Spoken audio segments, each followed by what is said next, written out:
প্রিয় দর্শক, ইতিমধ্যে দেখতে পাচ্ছেন কুষ্টিয়া রাজবাড়ী আঞ্চলিক মহাসড়ক পাংশা মাছপাড়া সংলগ্নে বালু বোঝাই ট্রাক ও মোটরসাইকেল মুখোমুখি সংঘর্ষে ঘটনাস্থলে 2 জন নিহত হয়। নিহতদের বাড়ি আমাদের খোকসা গার্লস স্কুল মোড়, জুয়েলার্স ব্যবসা আমাদের কুরবান আলী শেখ ও খোকসা মুক্তিযোদ্ধা কমপ্লেক্সের পাশে আমাদের অশোক কুমার রয়। তারা 2 জন দুপুর 2:30 পাংশা দত্ত মার্কেটে সেখানে দোকানের হালখাতা করে বাসায় ফেরার পথে এই সড়ক দুর্ঘটনাটি ঘটে।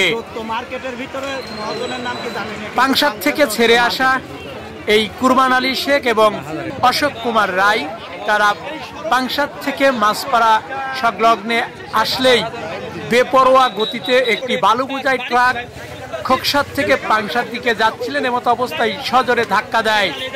সেই ধাক্কাতে ঘটনাস্থলে মোটরসাইকেল 2 আরোহী নিহত হয়। স্থানীয়রা উদ্ধার করে তাদের পাংশা উপজেলা স্বাস্থ্য কমপ্লেক্সে পাঠালে কর্তব্যরত ডাক্তার 2 জনকেই মৃত ঘোষণা করেন।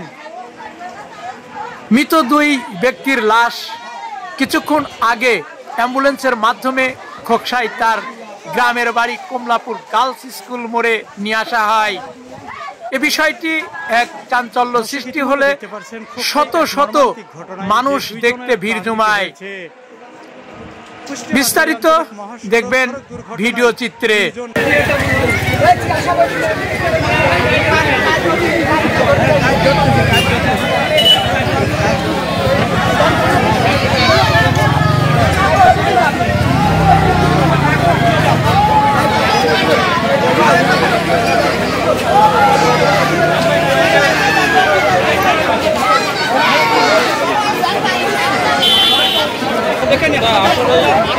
এই সড়ক দুর্ঘটনায় নিহত হয়েছে সেই হাজার হাজার মানুষের